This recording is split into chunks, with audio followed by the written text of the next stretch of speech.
Good evening, ladies and gentlemen. Coming to you live from the outskirts of the internet. This is the Gaming Saloon for January 11th, 2020. With your host, Faker2448, and Rapid Epsilon.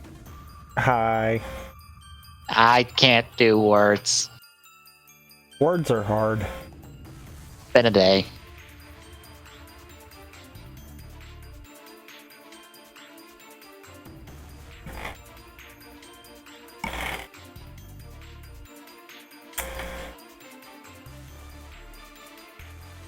But anyhow.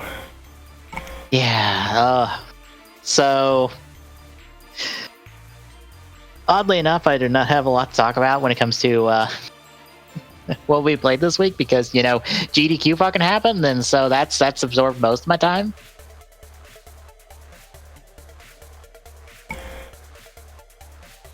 So, do you have anything you've been playing the last couple weeks or so? Well, do you actually have nothing? Besides, because mine kind of ties into the first article. Just saying. Oh God. Well, I haven't got to touch it yet, so no, actually, I don't. Well, about the only thing that I've really been playing's been Shield. Working on the decks.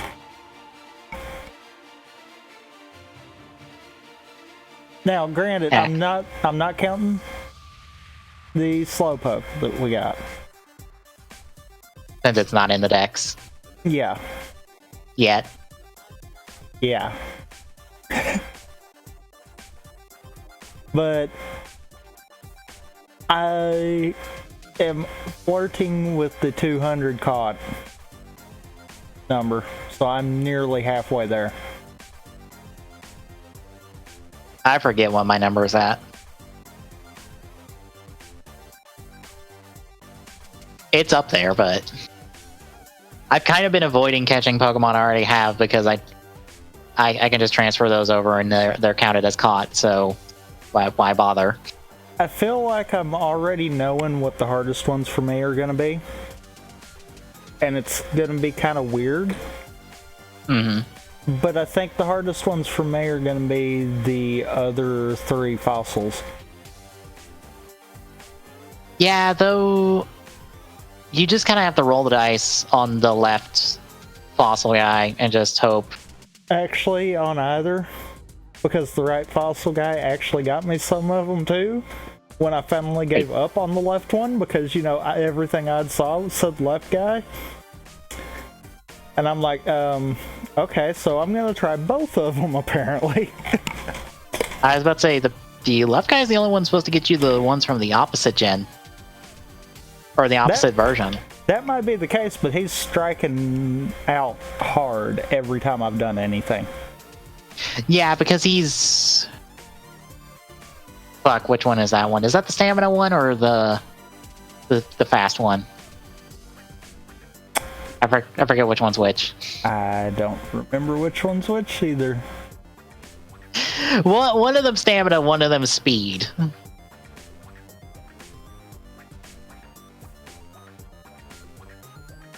That probably sounds right. Seeing as how the left guy at most has only ever gotten me 7. The one time I used the right guy, he got me like 17. And I'm like,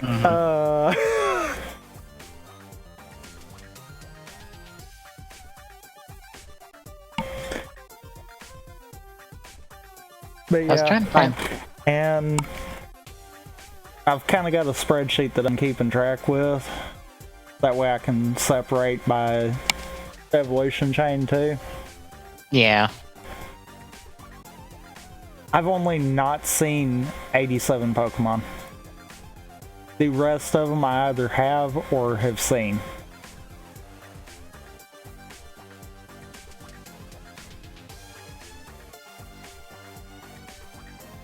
Okay, the right one is stamina, the left one is reward. Ah. The left one who does rewards will find the ones from the opposite version, but those are rare. The other one can't. He can only find the ones for your version. And apparently doesn't do too hot of a job of that because I got more of the stones than anything else. I got all mine through him, so I just had enough watts built up. I was just like, just fucking burn these. Yeah, same.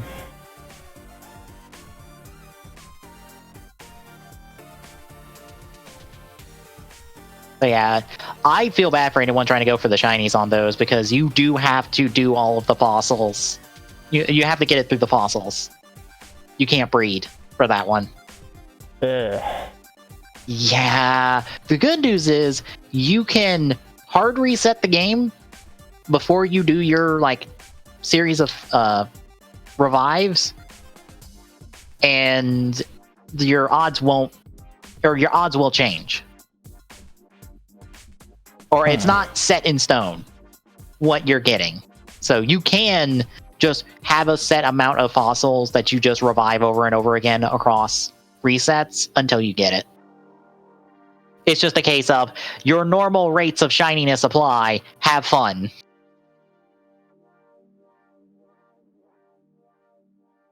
I think, Jaywit's on Twitch. He was doing it, and he just had a turbo controller that just mashed the input for him to get those. Or to try to get those, at least. Because I was in a couple streams where he did that. It is a really great time to do something else. Oh, also, the rewards guy has a far more curated list of things he could get than the stamina guy.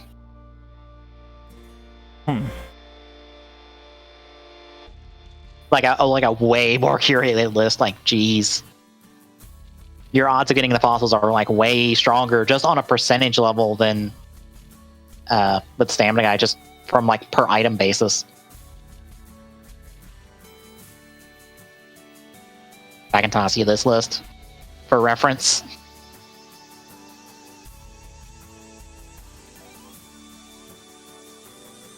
I think I've got. I think that's. Wait a minute. Did that actually just manage to work for me a little bit? Oh, are you trying? Yeah, I went ahead and ran one. Well, a couple through both of them.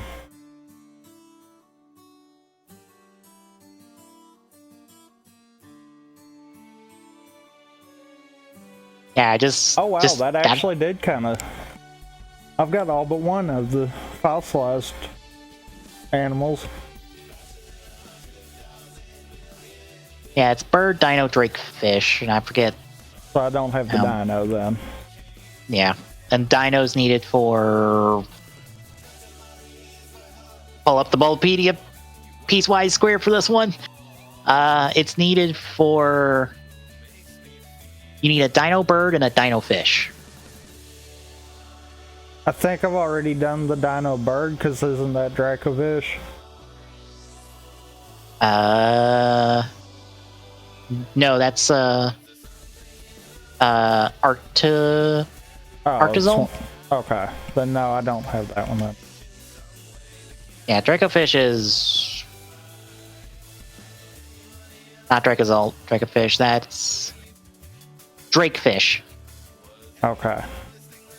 Because I know I'm going to have to keep track of that too, but I want to make sure that I get all of them first and then go try to fool with this. So I'm actually a little closer to that than I thought. Yeah.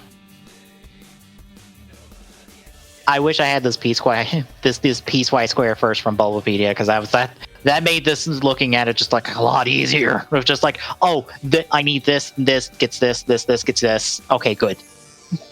This is far simpler than having to bounce around all the Cerebi pages. Just like, okay, what do I need now? Okay, I need one of this, and I need two of these.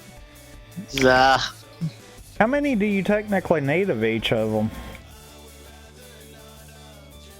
2 apiece, I believe. That's 1, 2, 1, 2. I think it's 2 apiece. What I was thinking, but I wasn't 100% on that. Yeah, you need 2 apiece because it's 8 fossils in total.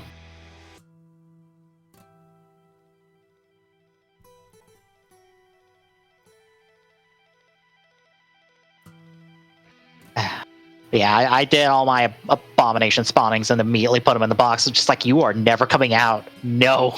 I never want to see you again. I want nothing to... You fucking... I feel bad reviving you. You poor things that are literally fucking suffocating.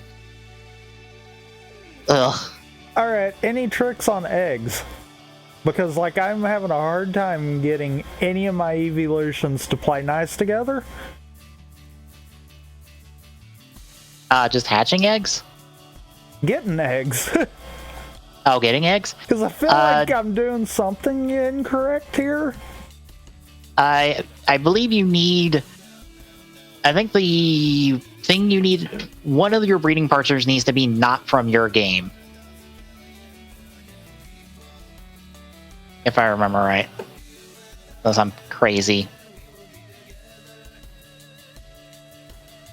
Because, like, it worked fine once and then has pretty much been at a standstill since, kind of deal. That's why I'm like, okay, so I'm missing something here then?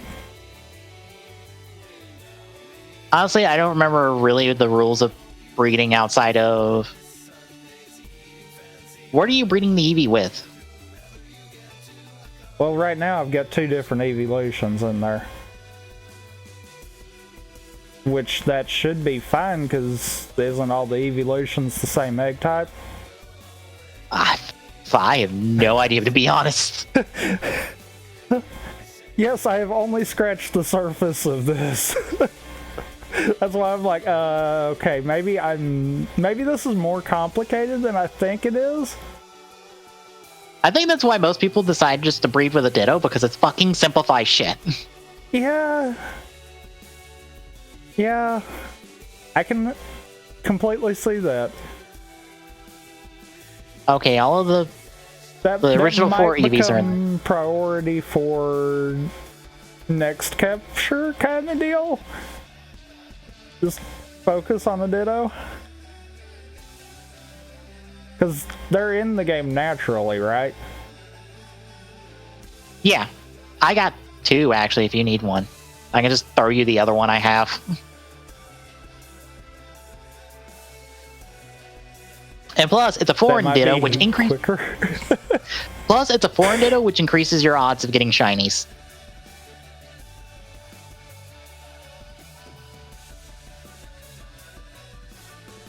I'm not too concerned with shinies still. I know.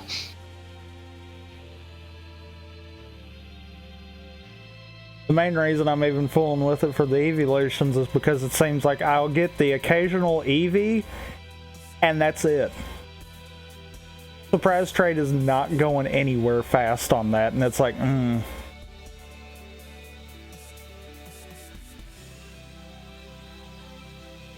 Okay, I might have found a way to check groups real quick.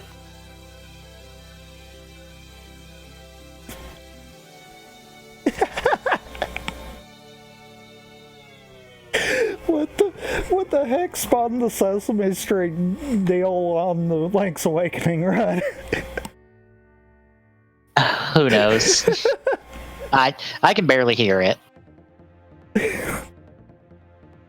No, they're all field. Are they different genders?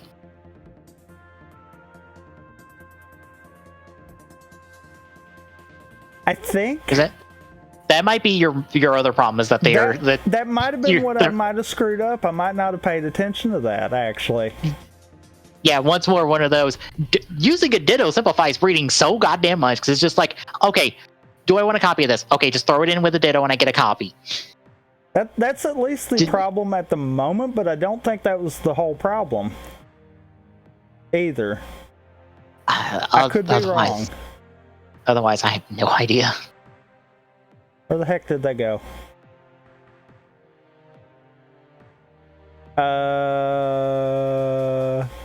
Where? Oh, they're in my party because I had empty holes. That's right.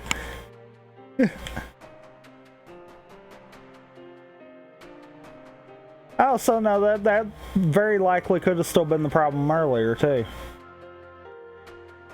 Because apparently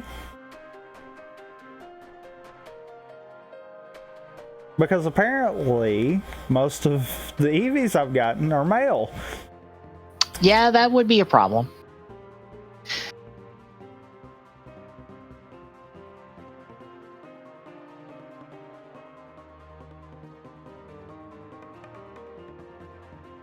Unfortunately, male and male cannot fuck and give you egg. Neither can female, unfortunately. Well, it's one of those I wasn't thinking. I just kind of chunked them and said, here, go. It wasn't until you mentioned that it's like, that might have been what I did. That might have exactly been what I did. Mm-hmm. I think I only need... Yeah, I only need 3 EVs and then I'm good.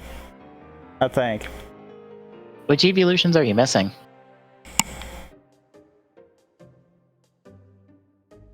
Well, Umbreon and Espeon. And Sylveon? Yeah. I think Sylveon's got updated. Ish. No. Oh no, you do Pokemon Camp for it. Get it to like 2 hearts. Like it's popping out 2 hearts. And then I guess just level it up and then it should get all of the affection it needs, I think. Or something. I'm not sure.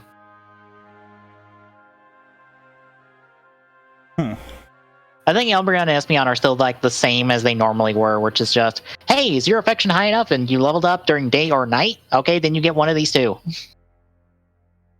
I am a killer, and I always have been. Because Espeon is day, Umbreon is night. Yeah. Changes you forever. I wouldn't. Yeah, the only 2 that changed were Leafeon and Glaceon. Those just take stones. Thank God. Yeah, which I, needless to say, sped through that. Yeah. Because it's like, yes, that is so much easier. It's both easier and more difficult than you might imagine. Oh, have you done the Yamask evolution? I don't think I have, actually. Because I'm at the point where when I'm going through the evolutions, I'm just kind of going in order of what I've got. Okay, do you know how to evolve Yamask? I don't think so, actually. Let me give you the text here from Cerebi on this one.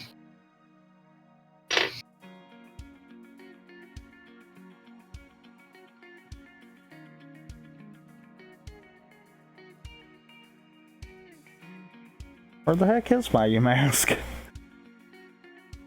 I know I've got one. Where'd he go? Oh, there he is. Yeah, what I gave you in chat is how you evolve Yamask. Verbatim, mind you. Oh yeah, I think I remember that now when Tom was doing it. It is so fucking dumb and finicky because that took me a little bit to actually get it to proc. Because I was like, why is this not working? I think it took me like 2 battles for it to finally get it working. Yeah, because it's that weird that it's got to have the 49 damage in one battle without being knocked out, and I'm assuming you pretty much have to level grind it to be able to handle that. I think the one I caught and I didn't level up, it was fine, I think.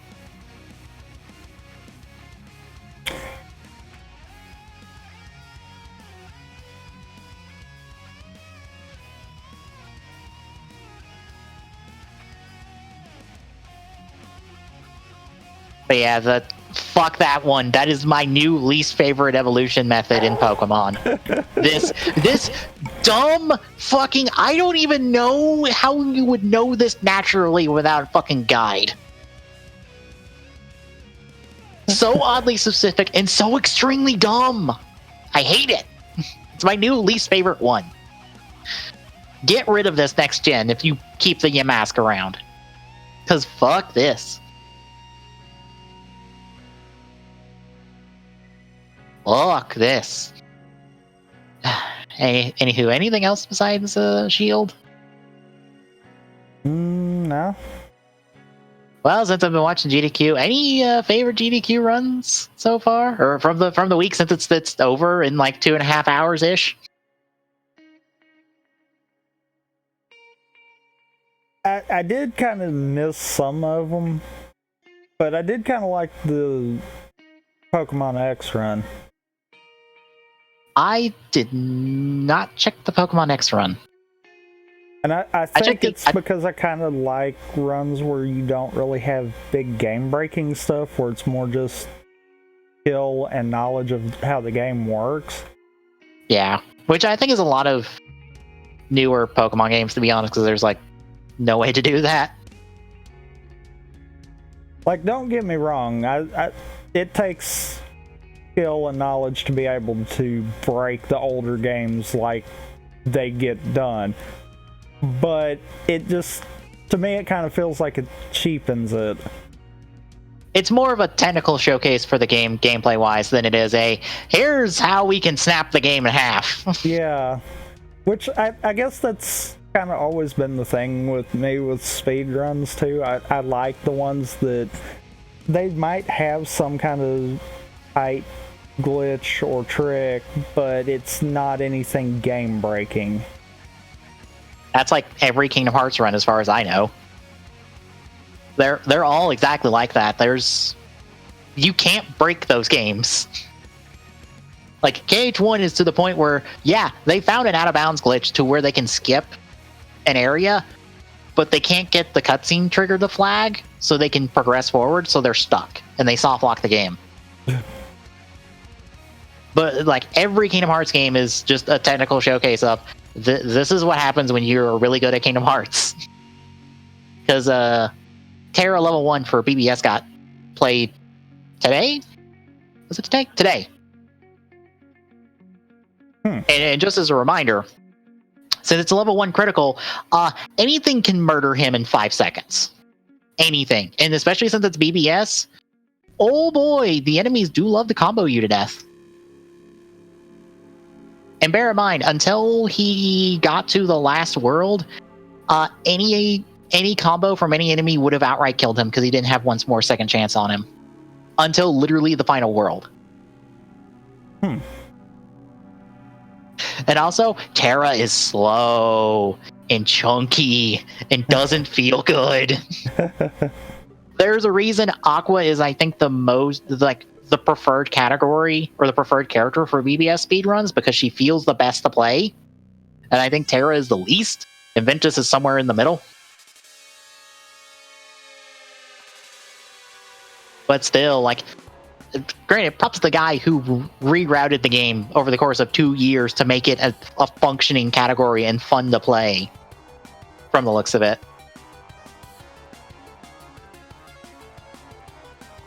Yeah, I got to see the BBS run. I guess I might as well just go backwards from there. I saw the Mario Maker 2 relay. Yeah. Saw both. Yeah, that looked good. Saw both Goose Game runs.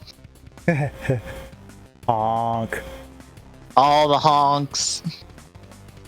Saw BBS. I was doing stuff or asleep for most of that.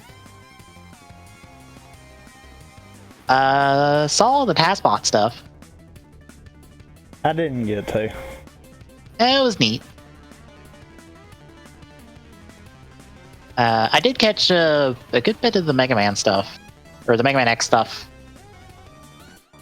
and a bit of Pac-Man Championship Edition.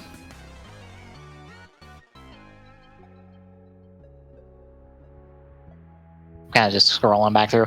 I caught the beginning part of Three Houses. I didn't watch all of it just yet, but it seemed like one of those. Okay, more or less, we pick 2 units and we blaze through the game as fast as possible.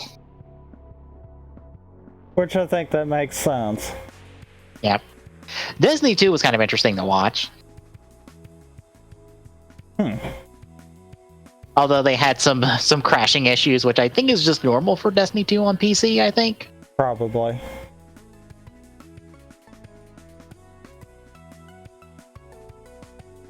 Caught a bit of the DMC5 run. I did not catch Spider-Man. I need to catch that. I need to go back and watch that because I was kind of not paying attention for part of that one. I saw Tom's comment about The Last of Us Left Behind about Ellie stepping out of the hyperbolic time chamber, and I'm like, okay, I missed this run. I need to go back and watch this run. What the fuck happened?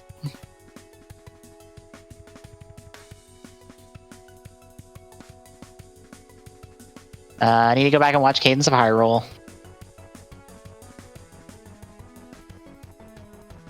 I saw, I think, most of the Snake Eater run.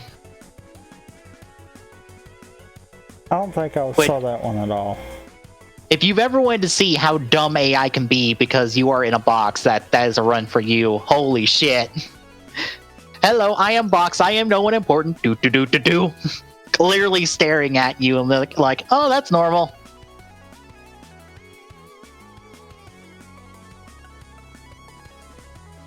Sorry, the Turtles arcade run. I did not know you could glitch your way through a stage on that one.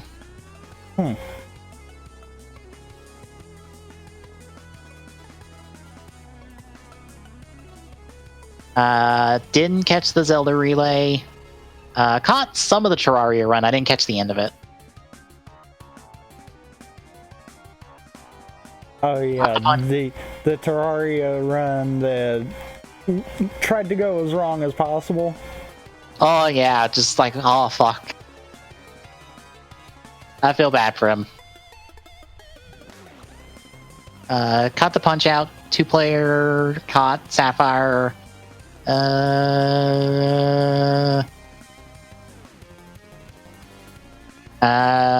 got, I think, all of the San Andreas, or most of the San Andreas run.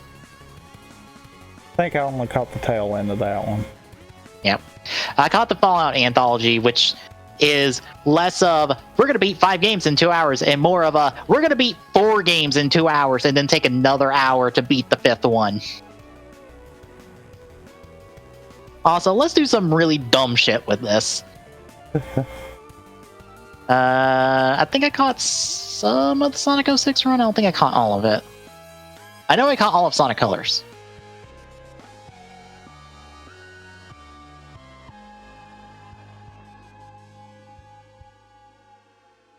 I caught some of the Superstar Saga one. I think I just got up when that was on the back end of the run.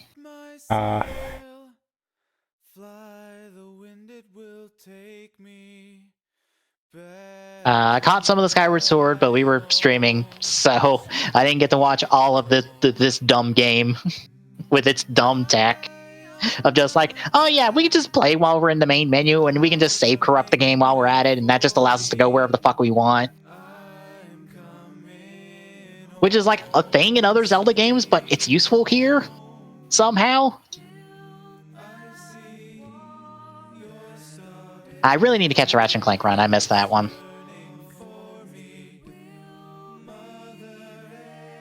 That's the first time I'll be able to watch one of the future trilogy ones, which those are the proper PS3 ones.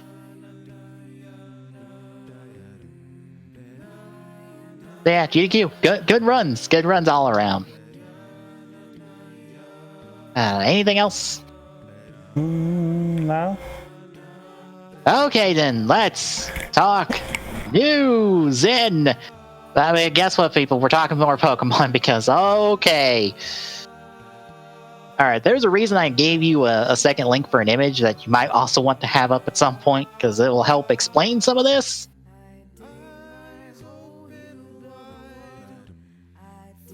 Because there's a good bit to cover here on the second half of it, not so much on the first half. Yeah. So we got a Pokemon Direct this past week. We got 2 major things out of it. The first of which is that the original Pokemon Dungeon or Pokemon Mystery Dungeon Rescue Team is getting a DX remake on Switch. and it comes out next month. Also, there's a demo out for it right now. I can't speak to the series that much because, like, I played one of the. I think I played like one of these two games for a stream, and I didn't particularly care for it. But by God, does this game look gorgeous? Yeah, looks good. Like wow, that is a storybook aesthetic that I'm just like, oh, it looks so good. Too bad I won't care about the gameplay at all. Because it's a roguelike. I kind of just wasn't interested in it after a while. And it's got updated Pokemon and stuff too since its original release.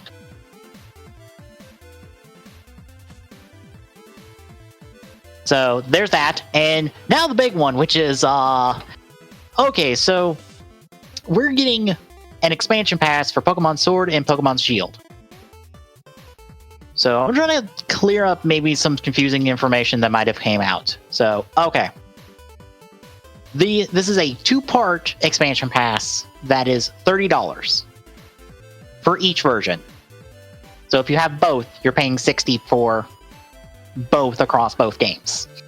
People were confused when they thought it was $60. No, it's $30 for your version. If you want the other version, it's another $30. Okay? Which, you know, I get it. I get it being separate. But at the same time, I also wonder why. Because the only major difference between the two is minor stuff. Is the normal Pokemon stuff. Yeah. The normal version exclusive stuff.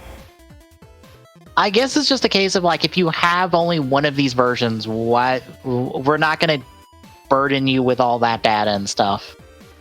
Maybe, I don't know. Except they still are, because you're able to trade and get those Pokemon, so the data's still going to be in the updates. True. That's one of those, that's why I'm like, that I don't understand why they did it that way, but I get it. Yeah.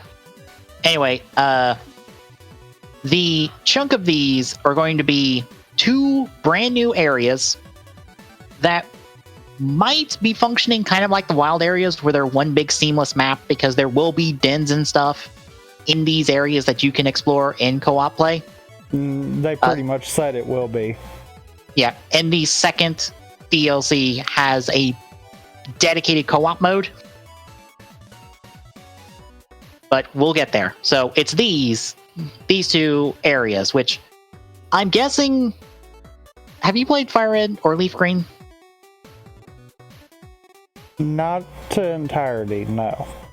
Okay, so you don't have experience with the... What we've done with Fire Red's about as much as I've done. Did we ever get to the Sevi Islands? I don't think so. Okay. From my experience, like, I feel like this is about, like, the Sevi Islands part of that game, but, like, maybe scaled up to be its own thing. Because for reference, in Fire Red and Leaf Green, even though the remakes, they added in a Sevi Island portion where you explored these 5 to 7 islands for, like, a few hours, and just had a little side quest before you continued on with the normal Pokemon game. I'm assuming it's kind of be like that, except blown up to be kind of a bigger deal. That's my assumption. I might be wrong on that. I don't know. Either case, we're exploring a completely separate area, so this isn't like a new area on the Galar map. It's kind of a, here's a little thing over here that you have to travel to. Well, the way they were explaining it, and I think this might be right, it might be a case of the train station will be able to take you to it, meaning technically it's still part of the Galar map that we have. It's just a spot we can't see of it. It's a Victini situation from Black and White. I have no idea on that, so... Okay, so in Black and White, when you first got the game, if you got like a launch edition of it, you got a code to go get Victini. To get Victini, you actually had to take a bus or I think a boat in like the main city of that game to a separate island to go do a little like small like 30-minute adventure. At the end, you got to catch Victini. Which I'm surprised that people forgot about that because people were like, they wouldn't do DLC, they wouldn't do that for Legendaries, and I'm like, they fucking did it with Victini. Did everyone forget about Victini? The literal one Legendary that gets to be at the start of a Pokedex instead of an end of a Pokedex? If you've ever wondered why the Unova deck starts with Victini, that's why. And technically Victini gets to start a Pokedex. Because he's a legendary. Well, he's technically a mythic, but meh. And you know, the other reason I'm kind of leaning towards that, you haven't done the Slowpoke deal so far. Not yet. Okay. Well, the reason I'm kind of saying that that's probably how they're doing it is because the train station in the very first town is where you have to go to get the Galarian Slowpoke. And they make it a point, and I don't really consider this spoilery because there's not anything to spoil there. They don't even tell you who you're talking to. Except we know their names because they're in the fucking direct.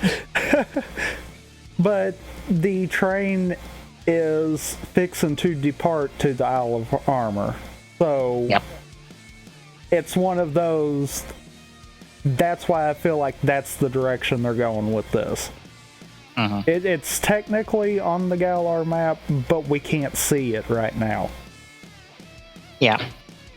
So with all that out of the way, okay, we'll cover the expansions themselves. So first up, by June of this year, we're going to be getting Isle of Armor, which is a more tropical, like, island area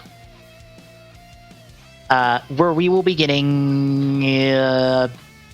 fuck, I gotta pull up Cerebi for this. Cerebi, help me out here. Give me all the information. Basically our Kung Fu bear up there.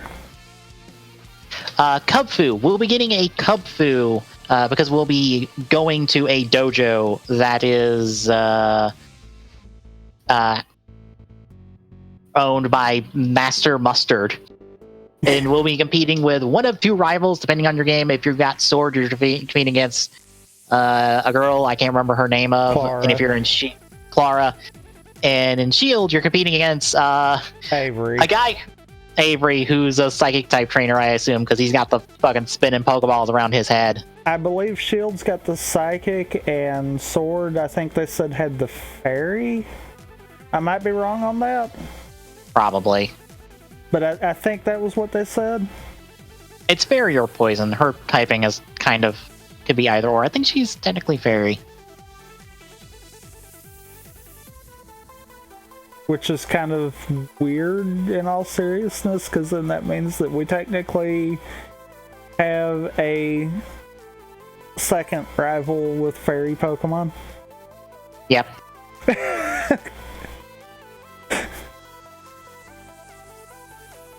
But yeah, this Cubfu will actually also evolve into a fighting type Pokemon. That, depending on the version you have, I assume, because they didn't confirm this, but the coloration of them, I think, speaks for itself on that fact of whether it is fighting water or fighting something else.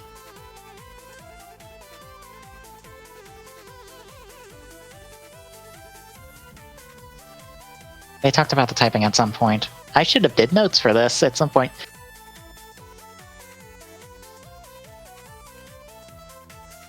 I can't remember, fighting, but I know fighting dark or fighting water. Yeah. When it evolves into Urshifu, depending on the version, it will get a different subtyping because it will have a different fighting style.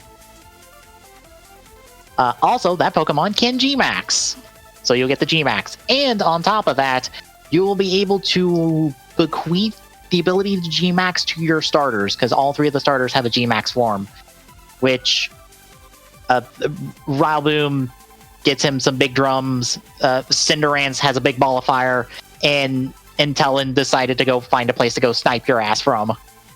And I'm curious if they'll allow people that have all 3 starters the ability to do all 3, or if it's going to be limited to 1. I would hope so. I hope it's all 3, but it could be 1, because But that is the... technically, if you were only playing yours with no other experience, you would only have 1 starter.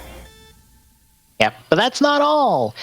Also, on the Isle of Armor, you'll be able to evolve that Galarian Slowpoke you have into either a Galarian Slowbro and Sword, I believe, and a Galarian Slowking and Shield, because there's an item in the respective games that allows you to do so. Meaning another Applin situation for you and me, where we get to switch the other slow evolution. Yep. And also, again, there will be about over 100 older Pokemon that will be coming into the game as well. And that this is a point I need to make, and I'm going to make sure I got the slide somewhere in here. Hopefully it just pops in preview images, so I can...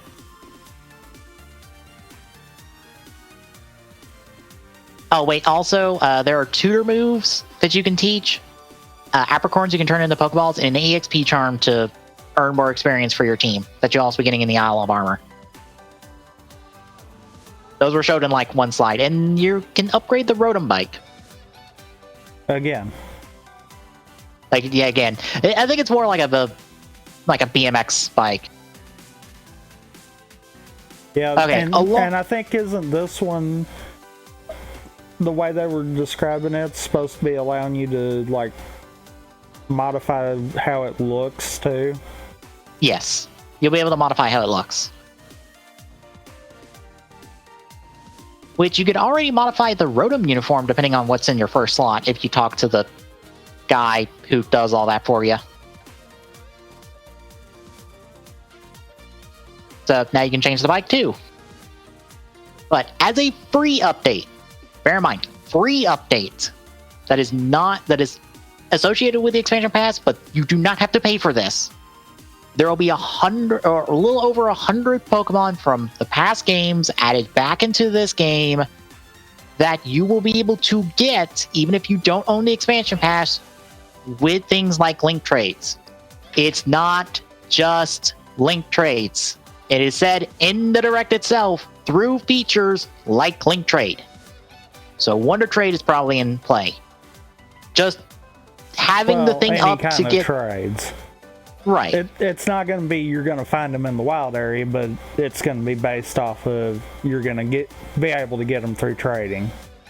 I wouldn't be surprised if you could probably also pick up the max raid battles as well, potentially. If you catch it on the YCOM. I could see that. So yeah, because technically with the raid battles, you don't travel to where the other person is, so... And you can already get, like, max raid battles from opposite versions, so I don't see why you couldn't get it from these expansion passes as well, so... Yeah. Unless they do some kind of massive update to the online to change up how it already is kind of deal. Which is entirely possible, but yeah, you will still be able to get these Pokemon. Even if you don't own the expansion pass. Don't worry. But that is only DLC 1. DLC 2. The Crown Tundra will be coming in the fall of this year, and you'll be able to get the new legendary Pokemon Calyrex, which is Psychic Grass. There's not that many details on the Glacier Crown just yet. All we know is it's a snowy area, you're on an expedition, you'll be able to do a co-op mode where you're actually going into Pokemon dens and exploring them to get pretty much every legendary ever All of them. All of them. Including Galarian forms of at least Moltres, Articuno, and Zapdos. Which I saw. Because I'm assuming there's going to be more. Yep. Which I saw a nice piece of artwork that put the three of them with Dark Lugia from Gale of Darkness. That was a piece of fan artwork, mind you. To be fair, I want all three. Yeah. I believe this is also the DLC that you'll be able to get the G-Max versions of Venusaur and Blastoise, because those were shown in the Direct, but they weren't talked about at all. They were just quickly shown artwork of. So those are coming. I think those are going to be in Isle of Armor, though. And the reason I say that isn't because of anything they said, but because of the simple fact of what they said about the reason for them to. Because of people that might be upset that Charizard was the only one. Yeah, I wasn't sure. I would think that one's going to be Isle of Armor, simply because they're going to want that out there in the front to help sell it. Yeah, and it's shown before the G-Maxes of the starters, or of our current starters, so I guess that is Isle of Armor. So, never mind. It's at least presented that way. It might not be. It might actually be the Crown Tundra stuff. But that one, the Crown Tundra seemed like it was focused more around legendaries. So that's the other reason I'm kind of like, yeah, I could see that being Isle of Armor.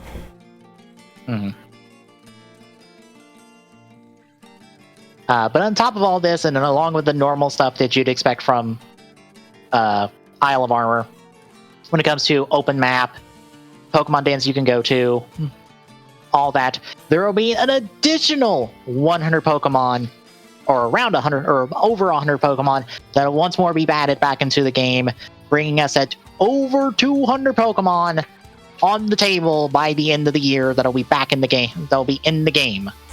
Which also will put us up to 800? No, 600. I was about to say 600. 600 Pokemon in total for Sun and Moon. Yep. And the national dex is what, 9? Right at 9? I have to pull up the page real quick. 809 with Melmetal, which is before this current gen. That's what I was gonna say. That's before the current gen. Yeah, it's 890 if you include all of the current gen Pokemon. Okay, 894. Or no, 893. My bad. Because of the new legendaries.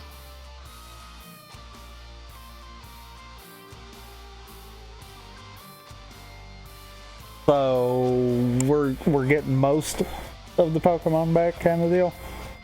More or less. I think about 89 Pokemon have been identified throughout the direct of coming back across both versions. Cerebee's got them detailed at the moment on their page, or pages on this. Just as here's what we know so far that are going to be coming back across both of these games. Just because of what was shown in the direct. What's coming back, or is that also including the new ones they're showing too? That's what's coming back. Okay. Yeah. Because I know something I saw also went ahead and made posts for the 2 new legendaries as well. So I'm like, Yeah, no, that's 89 returning Pokemon.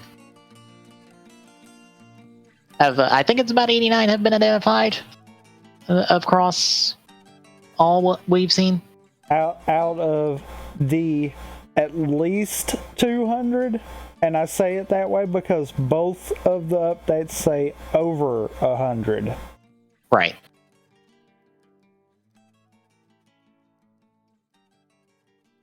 But that is not all. They sneakily snuck in this last little detail. Pokemon Home is launching next month. They didn't go into details. They said details will come soon. Probably the Nintendo Direct that we're getting within the next couple of weeks, since GameStop got a batch of product codes in. I assume 2 of those are probably the expansion passes, presumably. just to sell you the DLC code for them.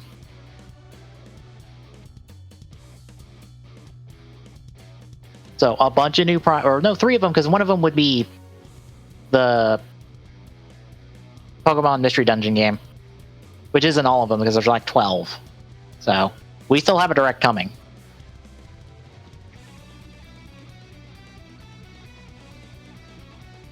So yeah, Pokemon Home launches next month. So next month you'll be able to transfer everything to Pokemon Home. It is a subscription service that they put in as a little detail, just like this is a subscription service.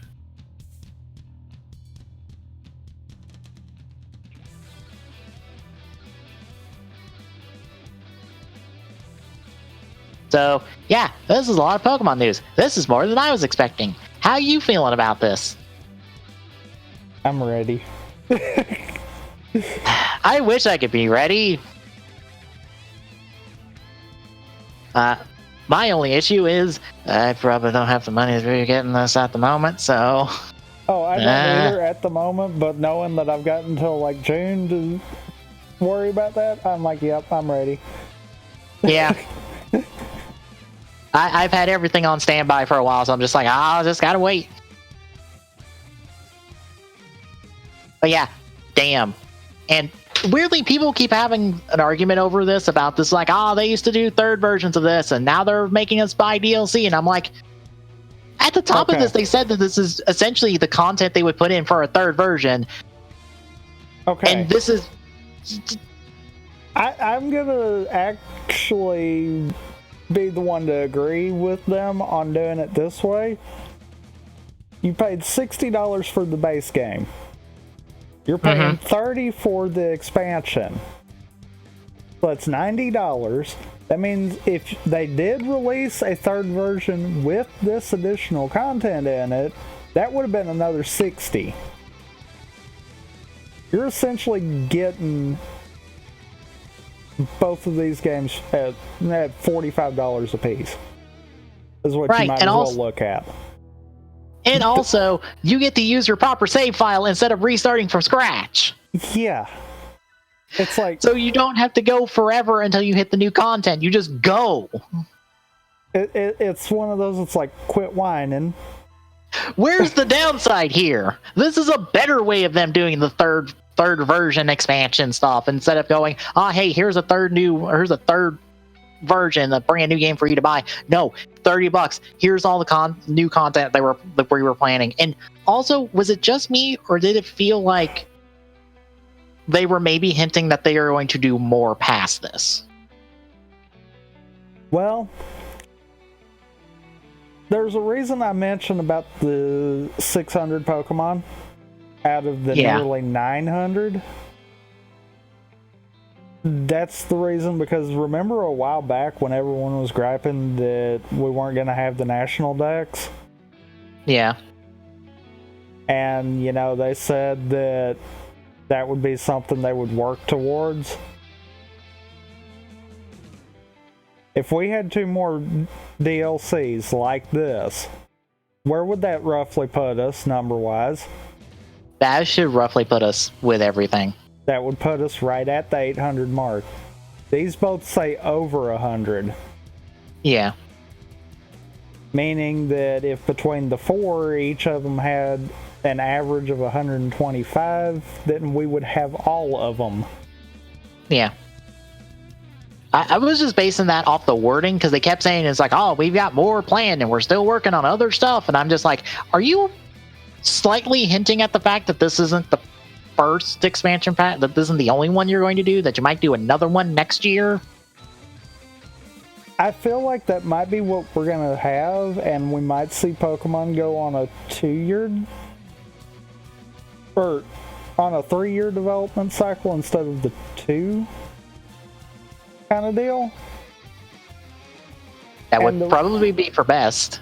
And the reason I'm saying that is because it wouldn't surprise me if we don't get another entry into the Let's Go side of things. Oh, I can't wait for that to be the Diamond Pearl remake we get. And everyone's mad.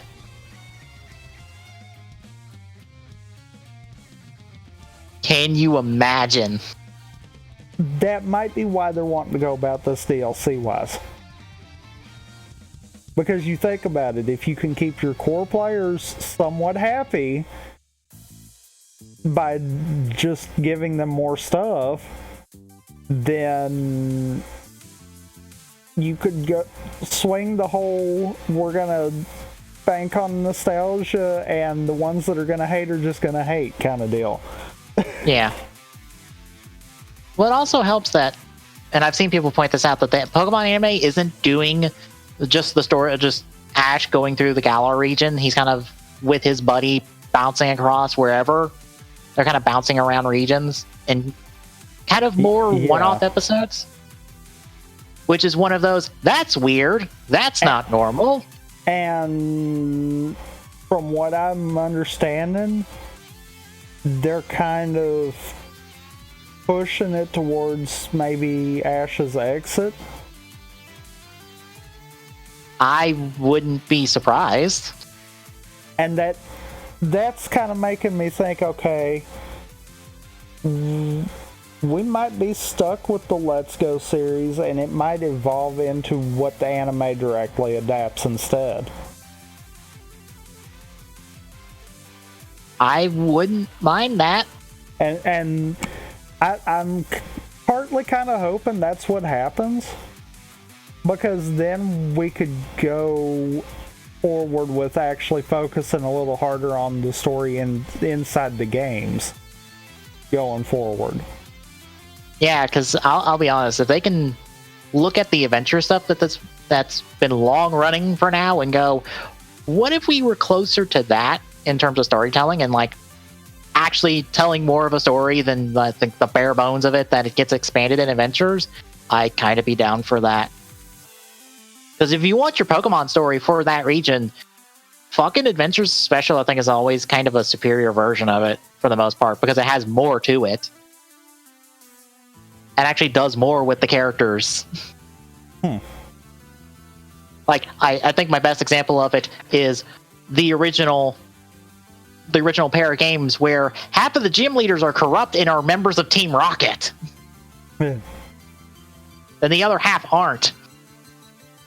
And it's like a holy shit.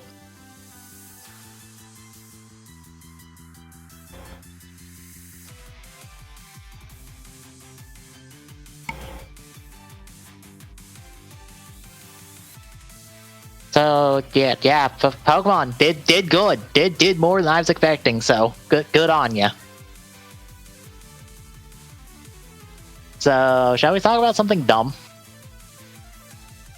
We're gonna have to anyhow. So for the title for this week's episode, we have an article where apparently this needed to be tweeted out. Is that the processing chip for the Xbox Series X has 8K engraved on it. Ooh. Look at it. Look at it. Isn't it fancy?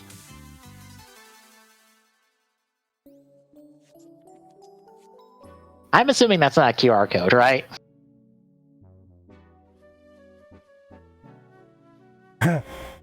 I don't think that's actually what that is, but it's close to one. Yeah, I was just like, that's not a QR code. That's like something with the processing chip. So yeah. That happened. But there's something better to talk about when it comes to Xbox. Holy crap, they're fixing to do it. Yeah, so apparently... no, I wasn't talking about articles. I was talking about GDQ. Oh, what happened? 3 million. Holy shit, they hit 3 million mark. What was the last 3 million record at? SGDQ 19. Literally the last event. Oh god. And I think the last... Yeah, 3.04 makes a new record. How long do we have? Oh, we got a while. Do that. I was about to say, how long does this run have? Oh, we're only 17 minutes in. Well, that's gonna, because they haven't even added in all the subs and bits and stuff yet. That will probably push that. They do that at the finale. Right. And That's what I'm saying. They by probably the already way- passed it by now. By the way, there was over 3 million bits just during the crowd control. That's about 30 grand. So, yeah. I was about to say, they're probably already past that point, logistically speaking. Oh, yeah. Like, I think add the crowd control bits in there and we're probably already past that. Yeah. Which, out of curiosity, what is their goal every year besides just to smash their record? I think that's really just it.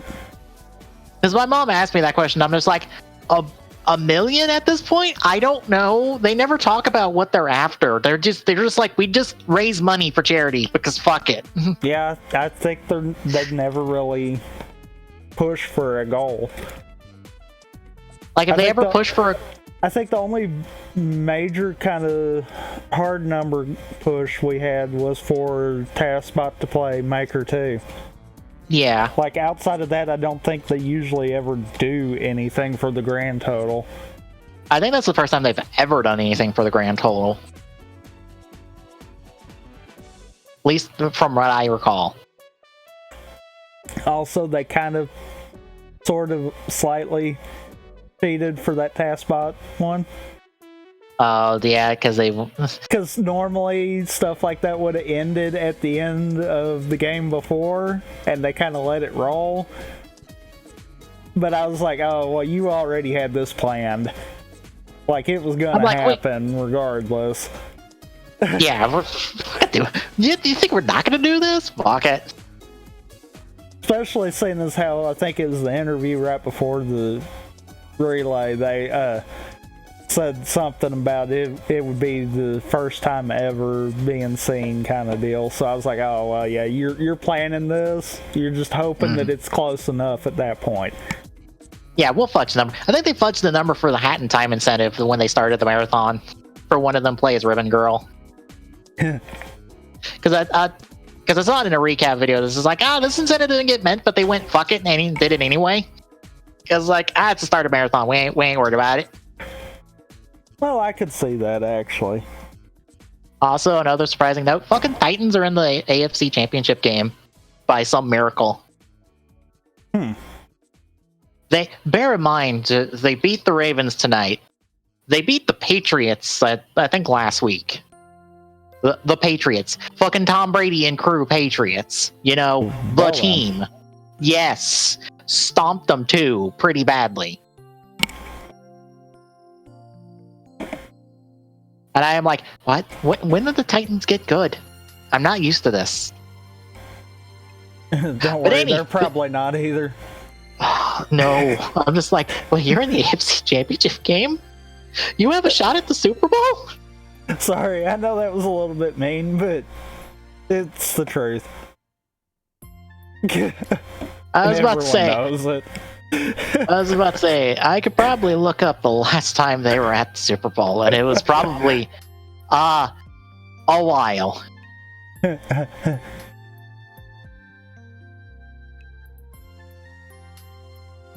But yeah. Anyway, while I'm looking that up on the side, apparently, at least for the moment, Microsoft will have some of their first-party Xbox Series X titles playable on Xbox One, which includes Halo Infinite. of course they will, because I mean they also have to be playable on Windows 10. Yeah.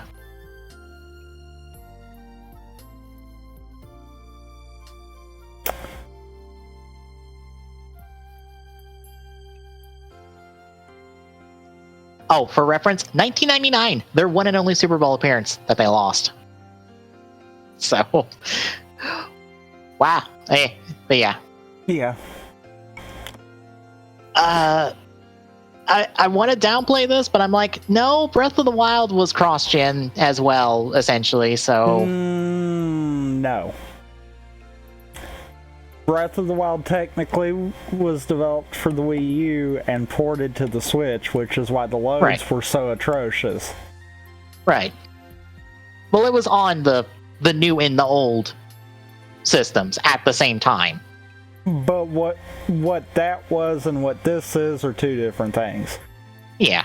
This is basically saying the Xbox 10 is going to be running the same everything that the Xbox One is. It's just got fancier equipment inside it.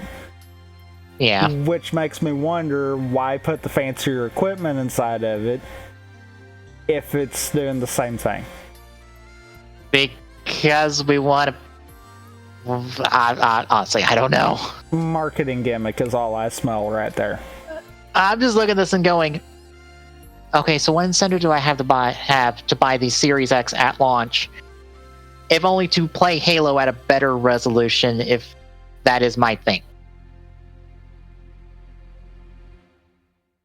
Yep.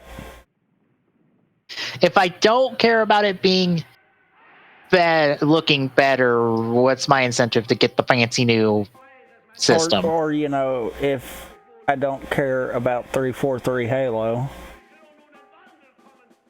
Mm-hmm. Just saying. 5 kind of killed it. Yeah, I'm sure 5 killed it for a lot of people, to be honest. 5 not win anyone any favors. 4 made me disappointed in 343. 5 killed it. I think 5 had the problem of, we want to do a media push for Halo 5 and kind of fumbled that one super hard. That or 5 said, Halo 2 did pretty decent. Let's repeat it. Crap, we don't know how to do that.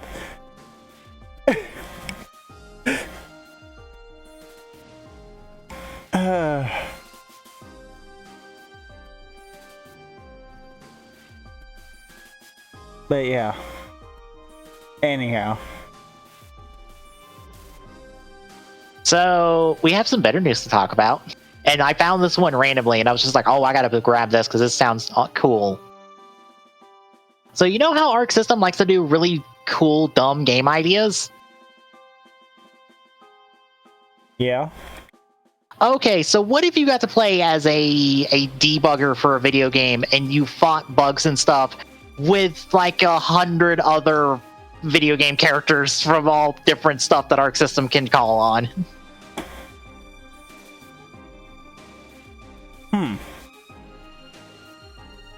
Because that's what Code Shifter is, and this sounds neat. Hold on.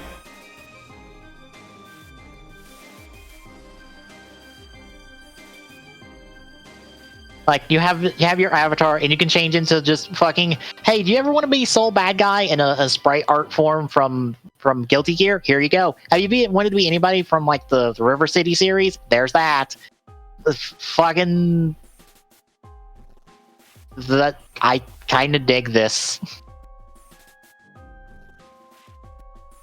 This looks kind of good. And it's just this little cute platformer. Which I'm not gonna lie, if this comes to PC, is it coming to... Oh, it is coming to PC. Oh, you know people are gonna mod the fuck out of this and put every fucking sprite they can get a hold of in this as well. Oh, yeah.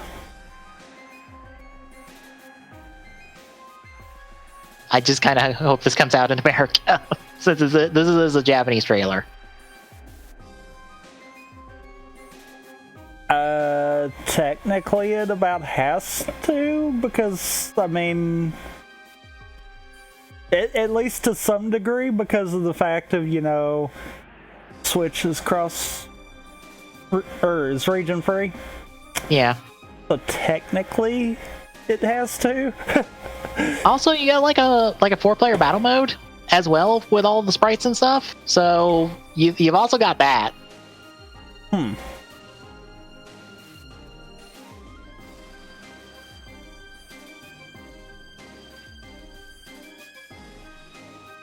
Oh, also there's 8-bit remixes of all the different songs and stuff. So you're gonna get some 8-bit Guilty Gear while you're at it. So it's going the extra mile for whatever reason.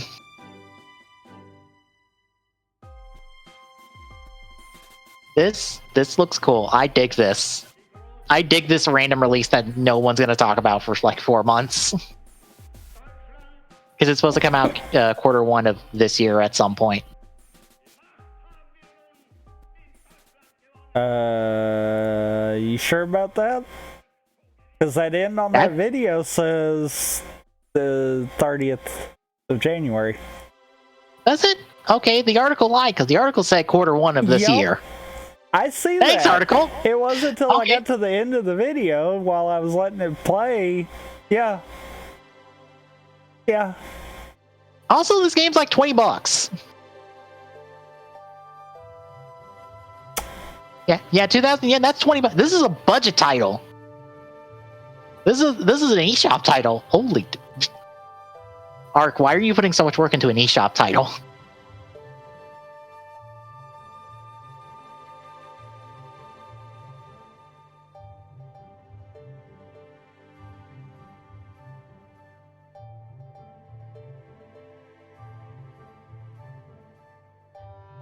So yeah, that's something to look out for the end of the month. And we got one last one. Do you remember when we talked about WB Montreal teasing another Batman Arkham game? Yes. Well, they tweeted another image. So they're still teasing it since September. So WB Montreal, I guess, is practically confirmed at this point to be working on some type of Arkham game.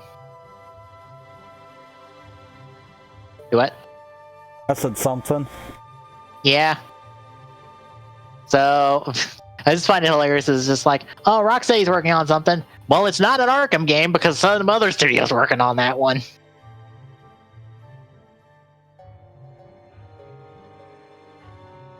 But I think this image this time is, I think one of them was the GCPD badge, and another one is something. I don't know what it is. It's the same image for both. Is it? Yeah. Okay, so it's just the GCPD badge of some variety.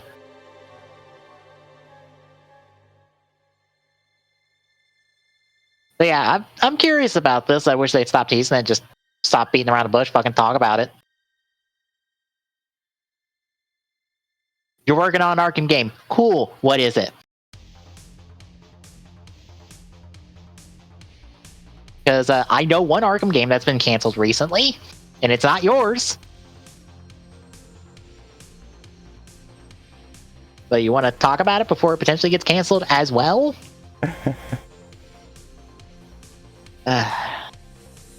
Yeah, that's all we got for the week. Yep. Which means it's time for releases. Oh god, it's like two and a quarter pages of releases. Could be worse. Oh yeah, it could be March. Oh god.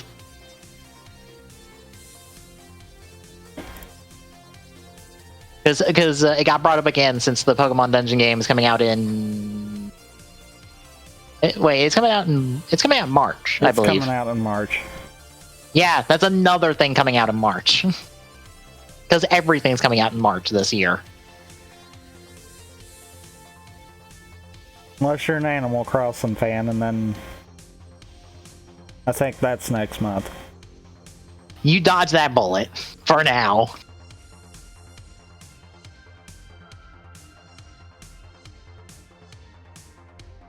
Actually, let me check something, because I think something is coming out in March in Japan. Oh no, February, never mind. I thought Persona 5 Scramble was coming out in Japan, or in February, or March. No, February. No. Persona 5 Royale comes out in March in America. Scramble comes out in Japan in February. And then before that, the Tokyo Mirage Sessions remaster comes out this month. Yep. Which is one of those, hey, did you want a Persona game? Here's 3 across 2 regions. Have fun. So, kicking off releases then. We're going to start on the 13th, tomorrow, with Jump Gunners for Switch. On the 14th, we have Atelier Dusk Trilogy Deluxe Pack, which I assume contains the Alchemist of Dusk, Alchemist of the Dusk Sky, and Alchemist of the Dusk Sea for PlayStation 4 and Switch. We also have Eclipse Edge of Light for PlayStation 4, Red Bow for PlayStation 4, Sea Cards for PlayStation 4, Super Mega Space Blaster Special Turbo for Switch, Trackmania for PlayStation 4, or Track Mayhem. Why did I say Mania? Track Mayhem. Wow. For PlayStation 4. Squid It for Switch, Super Mega Space Blaster Turbo. Damn it! For PlayStation 4, I missed one. Damn it! And then Without Escape for PlayStation 4 and Vita. On the 15th, we have Demolish and Build 2018 for Switch, Gravity Air for PlayStation 4, and Puzzle and Dragons Gold for Switch. There's a writer event going on for Puzzles and Dragons at the moment. Apparently, no one decided to bring up that this event already happened in Japan and bring up all the stuff that was already in it. Because when I looked it up, it happened like 2 years ago when it was just like, oh, this is all the stuff in it. And when the information came out, it was just like, oh, look, it's all the stuff that actually was already in it. It's almost like this is normal. I don't know why no one reported on this. Bear in mind, this is in the English version of Puzzles and Dragons, I believe. Anywho, on the 16th, we have Anime Studio Story for Switch, Doggy Ninja The Burning Strikers for Switch, Dreamwalker Never Fall Asleep for Switch, Eclipse Edge of Lights for Switch, Jurassic Excite for Switch, Mayetsu Pure Station for PlayStation 4 and Switch, Red Bow for Xbox One, Sea Cards for Switch, Self for Switch, Sorry James for Switch, Super Crush KO for Switch, and To the Moon for Switch. On the 17th, we have Dragon Ball Z Kakarot in every goddamn edition of the game, because there's like 4 editions of it for Xbox One and PlayStation 4. That's something a lot of people are looking forward to. Far Out for Xbox One, Hover Ship Havoc for Xbox One, Red Bow for Switch, So Many Me Extended Edition for Switch, and Tokyo Mirage Sessions hashtag FE Encore. It's not hashtag, but I forget what it's supposed to be for Switch. On the 20th, we have Football Tactics and Glory for Xbox One. And on the 21st, we have Moons of Madness for Xbox One and PlayStation 4. Lumini for PlayStation 4. Psycho Shooting Stars Alpha for Switch. Rune Factory 4 Special for Switch. And Shadow Legend VR for PlayStation 4. And on the 22nd, we have Football Tactics and Glory for PlayStation 4. And Lumina for Xbox One. I forgot to remove that. Let me fix that. That somehow got past me. I'm scrubbing all the releases at the start of the year. Next up, on the 23rd, we have Dual Brain Volume 2 Reflex for Switch, Earth Knight for PlayStation 4, Kingdom Hearts 3 Remind DLC for PlayStation 4, Mosaic for Xbox One, PlayStation 4, and Switch. That show should be for Xbox One. Why did it pick up the Xbox One one? I don't know, actually.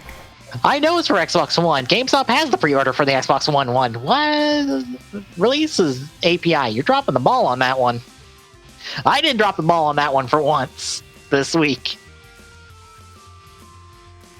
Mosaic for Xbox One, PlayStation 4, and Switch. Oddworld Stranger's Wrath HD for Switch. Poop High Pull, Space Deluxe for Switch. Rugby 20 for Xbox One. Sega Ages Fantasy Zone and Shinobis for Switch. And Warhammer 40k Space Wolf for Switch. And finally, on the 24th, we have Dream Ball for Xbox One, Lumini for Switch, and Worlds of Magic Planet Conquest for Switch. And that is our releases. I have a dumb thing for quick draws. Oh boy. Do you remember how WWE 2K20 is a dumpster fire of a fucking video game? Yeah. So, you know when the new year happened, it went to 2020, the game kind of became unplayable. Like, it stopped functioning when the new year rolled over. You cannot access various game modes when this happened. That is funny. It has since been fixed with a hotfix from 2K Games, but yes, WWE 2K20 for a brief moment of time was not playable in 2K20. That's funny. Bravo. If there's not a better way to sum up this garbage fire of a video game, this is perfect. This is wonderful. I love it. Thanks. How do you even do this? Very carefully. How did you Y2K your own fucking video game?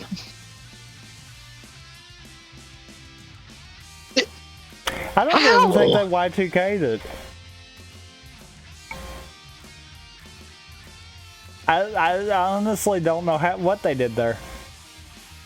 Neither do I.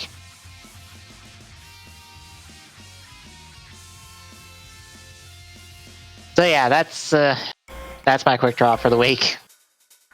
Have one more laugh at WWE 2K20. Tommy, what's yours? Mine is going out to the dumb idea that we'll be doing at some point. Yay. It's a work in progress. But essentially, I'm making a tracker of sorts for a thought that I have to kind of do something not Nuzlocke, but somewhat like it. Mm-hmm. Essentially, it's gonna be point based in order to be able to capture and revive Pokemon. So I think that might be better for us in the long run.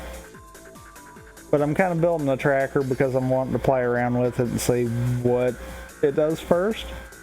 But actually, the tracker is fully functional. Basically, follow the instructions and you'd be able to do it. I can actually go off mine. It's kind of set up similar to how the Link to the Past tracker was for the randomizer. Yeah. I do have a bug. I forgot about that, actually. Apparently it doesn't want to cooperate with putting actual amounts in there, and I've got to figure out why that's doing that, but outside of that, yeah. I forgot about that, because I tested that, and it's like, oh right, it's not staying. Some weird looping situation, I would presume. Some dumb, it's not communicating with the Firestore database, so it's like, eh. But yeah, so that's the short and long. I will go into more details about the challenge when and if we get to doing that on the co-op stream. As soon as Sun and Moon has decided to stop kicking my ass all over the place. Yeah, pretty much. Which at this point I'm just like, fuck it, Starter, you are carrying me to the end. I don't care. Carry me to the finale. I know you can cover like two of these people in the Elite Four at a minimum. Because the Elite Four is fighting, Ghost, Flying, and I forgot the fourth one.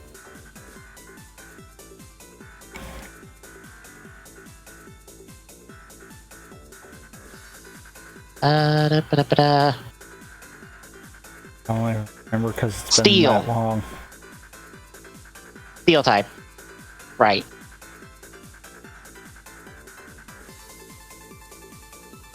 Oh no, it's Fighting Steel, Rock, and Ghost. Ah. Oh wait, no, okay. It's Fighting in Sun and Moon. It's Steel and Ultra Sun, Ultra Moon. They swapped that one for some reason. Yeah, it's Fighting, Rock, Ghost, Flying. Guess what? I can handle two of those really easily. Fighting, Rock, Ghost, and Flying? Yep.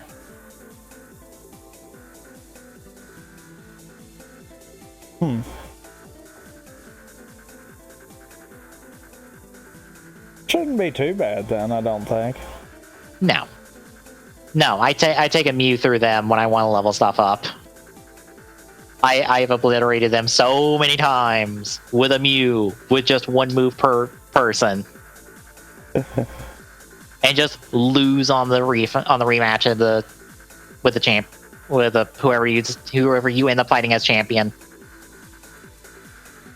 Because there's, was it 1, 2, 3, 4, 5, 6, 7, like 10 people you can potentially be matched up against for that rematch.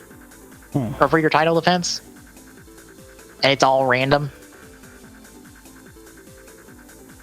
Because you could fight some kid, the electric guy, some dragon trainer, Plumeria from Team Skull, the steel guy, the professor, with one of 3 teams, depending on your starter.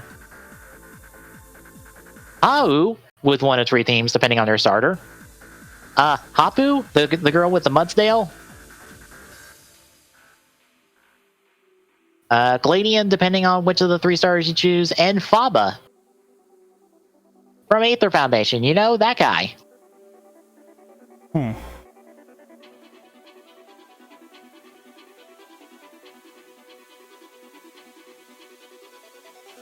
But yeah, I'm not worried about the late forward. I'm worried about everything between now and then. Yeah. At least it's not Ultra Sun, Ultra Moon, and we have that Necrozma fight that will literally kick our asses. Because I've heard that Necrozma fight is fucking brutal.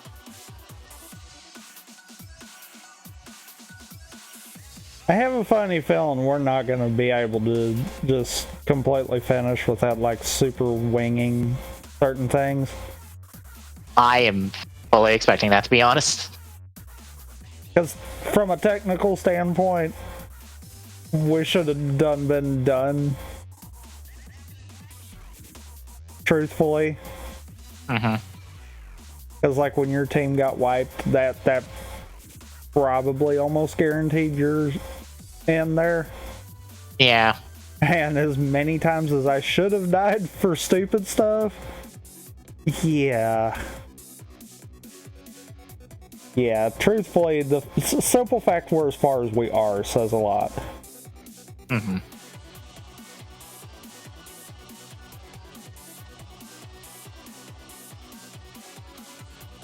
But, yeah. So, did you get to catch Ruby this week? Nope. Okay. I did. Okay, it's a weird thing because I followed on Tumblr. People really complaining about Ruby and why it's not getting the talk that much, if at all. I mean, it's alright, truthfully. They've had a couple little cute moments, but it's just like, why are they not talking more? And I'm like, because the last 3 volumes have been about the team, and this volume is about more or less the Atlas crew, kind of. Yeah. I'm kind of okay with that. That feels like the point.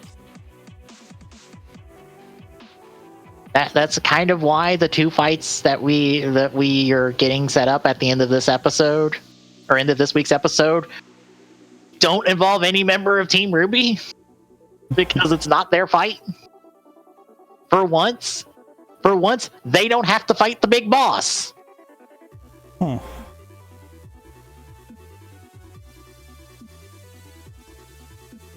Well, they're past the 3.04 mark.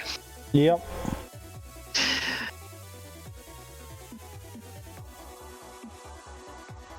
I was about to say, with 30 grand, that's 3.07 at least. Off just the link to the past bits. That's not counting any other bits that have been donated this past week. Yeah. Or subs. Which will probably skyrocket that to at least 3.1 at this point.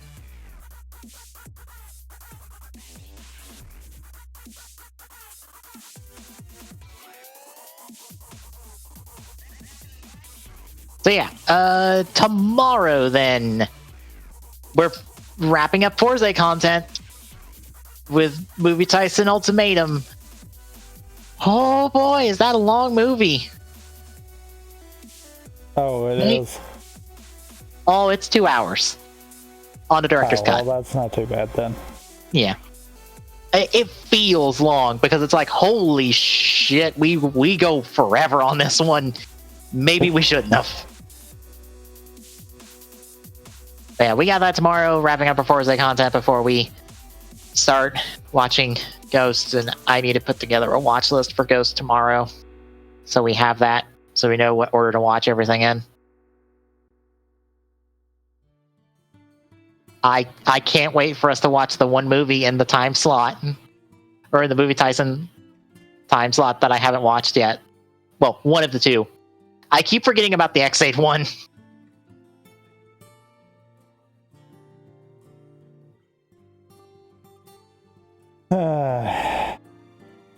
Thankfully, it is not a proper Movie Tyson film. It's some random Ichigo movie they did.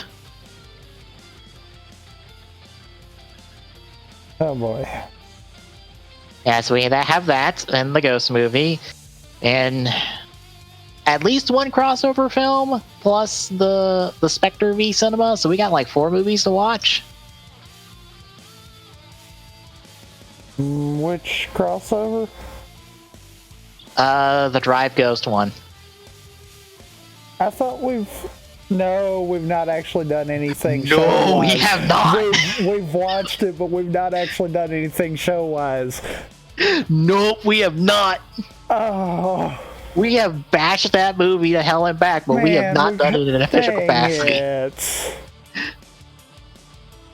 Yeah, we gotta watch that one. I'm sitting there thinking, okay, well, we've talked about both of the crossover movies for Ghost. Right. We're in that nebulous territory where we've talked about all of this just randomly during random stuff, but we've never sat down and had an official thing that people can go watch to hear us talk about it. Which doesn't that also mean we have to do the Ghost X-Side one? It depends. Do you want to do it after the Spectre v Cinema? Because it would be back-to-back 2 movies. Because they're both post-series movies. I forget what the order on it is, if there even is an order, since Takaru doesn't matter in the Spectre v Cinema one. I super feel like if we do the Ghost Drive, we need to do them both. Okay, so we'll do the first Heisei Generations movie. So we end on something somewhat good. Because I do honestly kind of feel like that's one of those, if we do one, we need to do both, because otherwise, yeah. We haven't covered all of Ghost's content. Yeah. Which once we're past Ghost, then becomes the question of, what now? I have no idea at that point. I am almost willing to suggest that we watch a video game adaptation series of some kind. Oh boy. Look, there are good ones. The Mega Man Network one is apparently really good. I just say, oh boy, because I seem to recall the last time we decided to do that, and then we said no. Yeah, that was Donkey Kong Country. Donkey Kong Country, was it? I think so. Yeah, no, we're not. We are not doing that. If any of you don't know the Donkey Kong Country series, just go look up Donkey Kong Country: The Mirror Never Lies, and just watch that, and you've got the gist of the entire series. That's one of the musical numbers. Yes, you heard me right. Fucking Donkey Kong sings. Don't worry. Don't think about it too much. But I'm like, watch that or the original Mega Man series. Because that one's like pretty alright. Or something else along those lines. I don't know. I'm trying to think of something that is not Rider. It may be not Toku in general. To give us a break.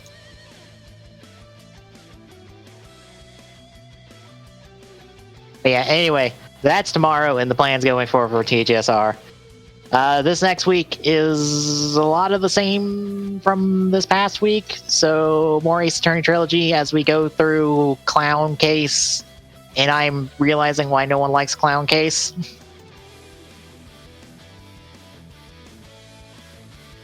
Like playing it for myself, I'm just like, wow, I see why no one likes this case.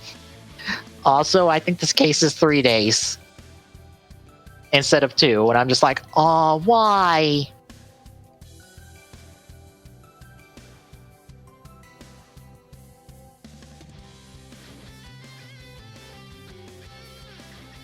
So that,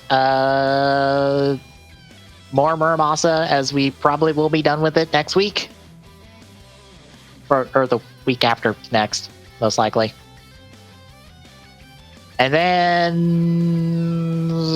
more Nuzlocke on Friday, Rampant Gaming on Saturday, and then the start of Ghosts the following week. So, anything else? Nope. All right. If you like what you're seeing, drop us a follow. Really appreciate chipping away that follower goal. We are 7 away. / we just need more average viewers to be affiliates. So either way we hit it, we're doing it.